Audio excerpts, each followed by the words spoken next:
नज़ीर लगारी साहब भी हमारे साथ मौजूद, उनकी तरफ भी जाऊंगा, लेकिन एक पॉइंट सर मैं आपके साथ शेयर करना, आईएमएफ से जो हमारा स्टैंड बाय मुआहदा हुआ है वो ये हुआ है कि एक अभी जाती हुई हुकूमत को किस्त मिल चुकी है, एक इंटरिम हुकूमत जब आएगी निगरा हुकूमत उसको मिलेगी, और उसके बाद जो इलेक्टेड हुकूमत आएगी तीसरी किस्त उसको मिलेगी। तो सर फिर इसका मतलब है कि 9 महीने का तो फिर सेटअप नहीं हो पाएगा ना?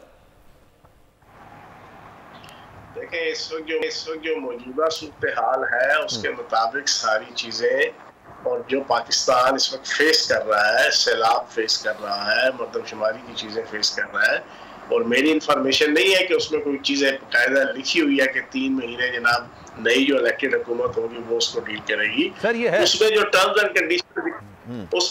एंड कंडीशंस लिखी हुई है वो ओबे करनी है। वो जो चेयरमैन तहरीक इंसाफ ने और पीटीआई की हुकूमत ने पिछले साल फरवरी के अंदर जो बेड़ा गर्क किया था, आईएमएफ के साथ एक चलता फिरता माहिदा उसको सबूताज किया था कि पेट्रोल की कीमतें और पेट्रोलियम की मसनूआत की कीमतें 50 से करके और जनाब 3 महीने के लिए जामत करके जो तबाही और बर्बादी लाई थी, जो फिर उसके बाद भुगती हम सारों ने, वो वाली चीज अब दोबारा यहाँ पे नहीं हो पाएगी। वो ना निगरान कर सकेंगे ना कोई और कर सकेगा। तो बाकी जो मौका मुनासबत की मैंने आपके सामने रख दी है, बाकी देखो फिर ठीक है सर, फिर तो बाकी देखें वक्त क्या होता है। इशरत साहब के नाम पर फाइनलाइजेशन हो चुकी है, ये आपकी खबर है या आपको लग रहा है मौजूदा सूरत हाल में? मेरी खबर है, खबर है, ठीक है। और चले मैं नज़ीर लगारी साहब की तरफ भी जाता हूँ, सर हमारे साथ मौजूद रहेगा। लगारी साहब काफ़ी एक अहम खबरें हमारे शेयर की हैं फैयाजुल हसन चौहान साहब ने। पहली खबर तो यह है इशरतुल इबाद खान साहब निगरां वज़ीर आज़म होंगे, इस बात पर तमाम चीज़ें हो चुकी हैं और हो सकता है वो कह रहे हैं कि जनाब वो आ भी गए हो या नहीं आए हो तो आ जाएंगे, ये फैयाज साहब ने कहा। और दूसरा ये जो इंटरम सेटअप होगा या निगरां सेटअप होगा ये मार्च 2022 तक चलना है और इलेक्शंस नए सेंसस की बुनियाद पर होंगे। 3 बड़ी खबरें हैं, आप तस्दीक करेंगे? क्या कहेंगे?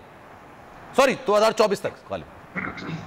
मैं कौन होता हूँ तस्दीक करने वाला या तस्दीक करने वाला? मेरे सामने तो एक आइन का रास्ता है। आइन को हम पहली ताकि नसिया में रख चुके हैं। हमारी जो हुक्मरान जमातें हैं जो भी शामिल हैं इनमें, और जो साबिक हुकूमत है उनने भी आइन को खातिर में नहीं लाए, और अब निगरानों के लाने की बातें हो रही हैं।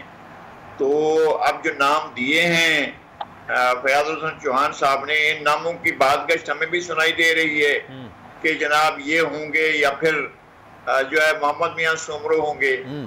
और ये दोनों नाम जो है वो बादशाहों के नाम है, और बादशाहों के नाम जो है वो किंग्स पार्टी की तरफ से अगर जाहिर किए जाएंगे तो हम भी यही समझेंगे कि जनाब ऐसा ही होने जा रहा है। लेकिन आइन फिर क्या करेगा? आइन की क्या पोजीशन रह जाएगी? खुद इटसेल्फ आइन अपनी क्या पोजीशन अख्तियार करेगा? और इसकी जिम्मेदारी आयद होती है साबिक हुक्मरान जमात पर और मौजूदा हुक्मरान जमातों पर।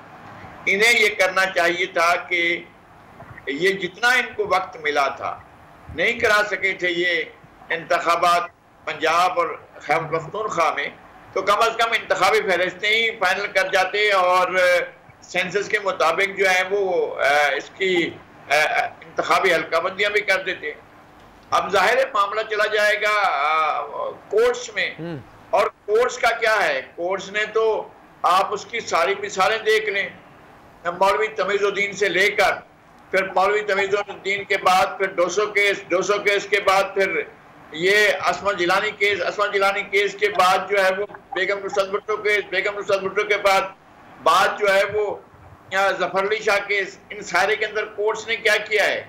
तो कोर्ट्स तो वही कहती हैं जो एक इशारा अबरू होता है और नजरिया जरूरत पैदा हो जाता है। सिर्फ असद जिलानी की किस्मत अच्छी थी कि उन्हें इंसाफ ये मिला कि याह्या खान को गासिब उस वक्त करार दिया गया जब वो इक़्तिदार से उतर चुका था और उसको हटा दिया गया था, और वो बतौर जनरल भी रिटायर किया जा चुका था। उसके कई महीनों के बाद ये फैसला आया कि जनाब ये गासिब था और इसने इक़्तिदार पर गासिबाना कब्जा किया था। वरना जो है जो इक़दामात गुलाम मोहम्मद ने किए उनको भी वैलिडेशन मिली, जो इक़दामात अयूब खान ने किए वो भी मार्शल्लाह भी वैलिडेट हो गया। फिर जो है उसके बाद याह्या खान के मार्शल्लाह की परवाह नहीं की उन्होंने, उसने तो मुल्क ही तोड़ दिया। फिर एक और मार्शल्लाह ज़ियाउल हक ने लगाया, उसको वैलिडेशन मिल गई, मौलवी अनवारुल हक ने दी, जस्टिस अनवारुल हक ने उनको जो है वो दे दी वैलिडेशन। फिर इनको इरशाद हसन खान ने और उनकी कोर्ट ने और इफ्तिखार मोहम्मद चौधरी ने और नाज़िम हुसैन सिद्दीकी ने वैलिडेशन दी। और ये भी कह दिया, ये भी कह दिया कि जनाब आप आइन में तरमीम करें भाई।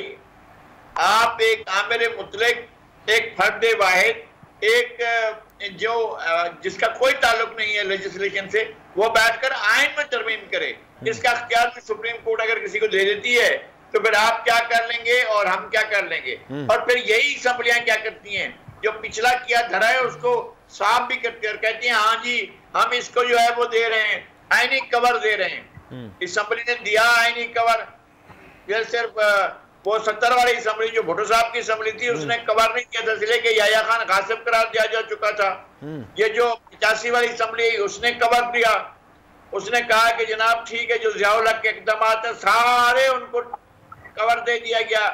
फिर जो मुशर्रफ ने किया, इनको मौलाना फजलुर रहमान, काजी हुसैन अहमद और MMA इन्होंने बैठकर उनको कवर दिया और कहा कि जनाब आपकी LFO जो है। बिल्कुल बात दुरुस्त है। लगारी साहब मैं आपकी तरफ वापस आता हूं।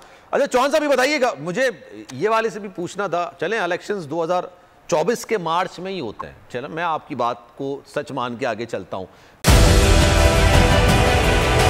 डिजिटल लोन स्कैम, आवाम को कर्जों के जाल में फंसाकर लूटने वाले भेड़िए बेनकाब। बोल की काविशें बारावर साबित हो गईं। ऑनलाइन कर्ज माफिया के गिर्द घेरा तंग हो गया है।